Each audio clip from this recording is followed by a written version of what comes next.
Coucou, dis-moi, tu aimes les hamburgers? Tu sais, ces merveilleux petits pains aux graines de sésame grillées et ces délicieux steaks de bœuf juteux qui sentent si bon. Une tranche de cheddar fondu. Mmh. Tu n'as pas déjà l'eau à la bouche, rien qu'en les imaginant? Ouais, moi aussi j'aime les burgers. Mais ils ont transformé ma vie en enfer et m'ont même poussé à commettre un crime. Et oui, je m'appelle Stella, j'ai 14 ans et voici mon histoire.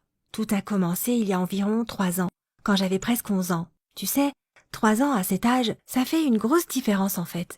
J'étais vraiment plus jeune, non seulement par mon âge, mais aussi par ma mentalité. Un manque assez évident de maturité. Mais par pitié, ne blâmez pas ma mère. Elle m'a donné naissance peu après l'obtention de son diplôme, et même une fois dans la trentaine, elle n'avait toujours pas assez d'expérience pour m'accompagner quand j'en avais besoin. Donc, en fait, un jour, je me suis perdue. Nous vivions dans la banlieue d'une grande ville, et nous faisions habituellement les courses dans un quartier que je ne connaissais pas très bien. Un jour, nous avions fini nos achats et ma mère était allée chercher la voiture pour que nous n'ayons pas à marcher jusqu'au parking avec nos sacs de courses super lourds.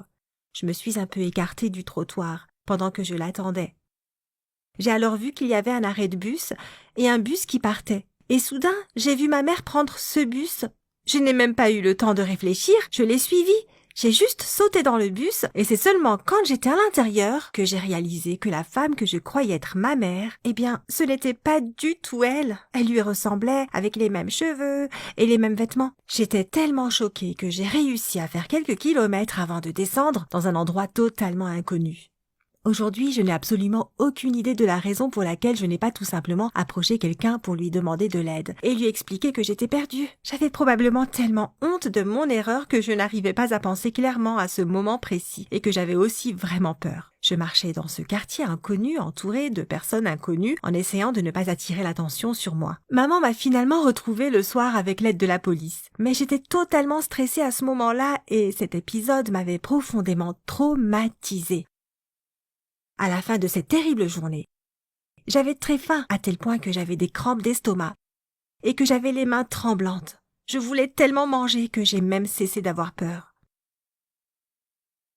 Alors quand j'ai vu un burger intact de quelqu'un dans une boîte en carton sur une table extérieure d'un restaurant, je n'ai pas hésité. Je ne sais pas qui l'avait laissé ni pourquoi, mais ça n'avait pas d'importance. La seule chose qui comptait, c'était que je le mange. Je me souviens encore du goût de ce hamburger et de la sensation de ma faim en train de disparaître. Au fur et à mesure, je me suis sentie apaisée, en sécurité, parce que je mangeais. C'est ce jour-là que mon trouble alimentaire a commencé. Peu de temps après, je mangeais des burgers au petit déjeuner, au déjeuner et au dîner. En réalité, je parvenais à mettre d'autres aliments dans ma bouche, mais avec difficulté. Et cela avait toujours des conséquences. Les fruits et les légumes avaient un goût étrange, et je pouvais avoir des nausées avec une simple pomme. J'avais l'impression de mettre quelque chose d'immangeable dans ma bouche, quelque chose que mon estomac ne pouvait pas digérer et métaboliser, et qu'il fallait éliminer le plus vite possible. Donc, si je devais manger autre chose que des burgers, je devais ensuite aller aux toilettes pour vider mon estomac. Ce n'était pas difficile. Vomir m'a aidé à faire croire que je m'alimentais normalement. Je n'ai pas dit un mot à mes parents et j'ai soigneusement dissimulé ma nouvelle habitude. Tu te demandes comment j'ai réussi à faire ça ? Eh bien, c'était fastoche. Mes parents étaient jeunes et pour eux, franchement, la nourriture n'était pas quelque chose à laquelle on devait accorder tellement d'importance. Ils ne cuisinaient presque jamais à la maison et remplissaient le réfrigérateur de produits emballés et de repas les plus simples que je pouvais toujours préparer à l'aide d'un micro-ondes. Et aussi, il faut dire que le mode de vie de mes parents est plutôt inhabituel. Ils travaillent tous les deux comme administrateurs dans une boîte de nuit et mènent une vie surtout nocturne. On n'a jamais dîné ensemble en fait. Quant au babysitter, il n'y a rien de plus simple que de piéger une nounou, tu le sais bien. Quand j'ai grandi, mes parents ont décidé que ce serait beaucoup plus facile s'ils me laissaient de l'argent pour que je puisse commander des plats à emporter. Et devinez ce que je prenais tout le temps. Bingo! Oui, c'est bien ça. Des burgers. La malbouffe n'a pas vraiment eu d'impact sur mon apparence. Je suis d'une taille normale pour mon âge. Je ne suis ni grosse ni maigre. Donc si les burgers m'ont fait du mal, c'est seulement au niveau de mes cheveux et de mes ongles, qui sont devenus ternes et cassants. Parfois, j'avais aussi de l'urticaire sur le cou et la poitrine que je cachais sous mes vêtements parce que c'était gênant. J'avais aussi des problèmes digestifs, mais je préfère ne pas en parler. Le temps a passé et j'ai réussi à duper tout le monde autour de moi pendant 3 ans. Et j'avais l'impression que cela pourrait durer éternellement. Mais tout a changé lorsque ma tante Molly a lancé sa propre entreprise et ouvert un restaurant de restauration rapide, où bien sûr les burgers constituaient une partie essentielle du menu.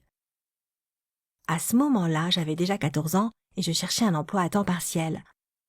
Alors je lui ai demandé si elle avait besoin d'aide. Tante Molly a accepté avec joie et m'a mise en cuisine. Puis, peu de temps après, elle m'a promue pour que je puisse choisir n'importe quel emploi dans son restaurant. J'ai fait tout ce qu'il est possible dans un resto. J'ai fait la vaisselle, nettoyé la salle à manger, aidé à décharger, à ranger les produits et aidé le cuisinier pendant qu'il faisait des hamburgers. Certains jours, j'avais même accès à la caisse du café de tante Molly. Tous les jours après l'école, je me rendais au café pour travailler et je passais du temps entouré de douzaines de mes chers burgers, me laissant tenter par leur délicieuse odeur. Oh mon Dieu! Alors bien sûr, j'ai commencé à manger dans la cuisine de tante Molly. Pourquoi aurais-je dû commander de la nourriture ailleurs si j'avais tout à portée de main ici? En plus, c'était à volonté. Alors j'ai commencé à voler des hamburgers dans la cuisine, ce qui me permettait d'économiser l'argent que mes parents m'avaient laissé pour que je puisse acheter de la nourriture. Je le mettais soigneusement dans mon placard. Mais le truc, c'est que ce petit manège ne pouvait pas durer éternellement. Ma tante a fini par remarquer que le compte ne coïncidait pas entre les ventes et les coûts de production. Et alors, elle a commencé à regarder les enregistrements vidéo des caméras de sécurité. Tu imagines ce qu'elle a ressenti quand elle a compris que c'était sa propre nièce qui la volait? Tante Molly a décidé d'appeler mes parents en premier. À l'époque, elle pensait que je vendais des hamburgers au noir pour faire de l'argent. Et elle a conseillé à ma mère de se renseigner sur les dépenses secrètes de sa fille de 14 ans. Alors mes parents se sont faufilés dans ma chambre et ont trouvé tout l'argent que j'avais mis de côté.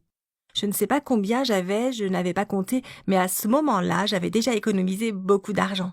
Ils ont cru que je l'avais volé à tante Molly. Alors j'ai dû tout leur raconter. Maman et papa étaient tellement choqués de ne pas avoir remarqué pendant si longtemps que leur fille avait des problèmes. Ils m'ont promis qu'ils allaient faire plus attention à moi et à mes problèmes, et bien sûr qu'ils allaient m'aider à soigner mon trouble alimentaire. Bientôt, je pars dans un centre de traitement spécial où j'espère obtenir de l'aide.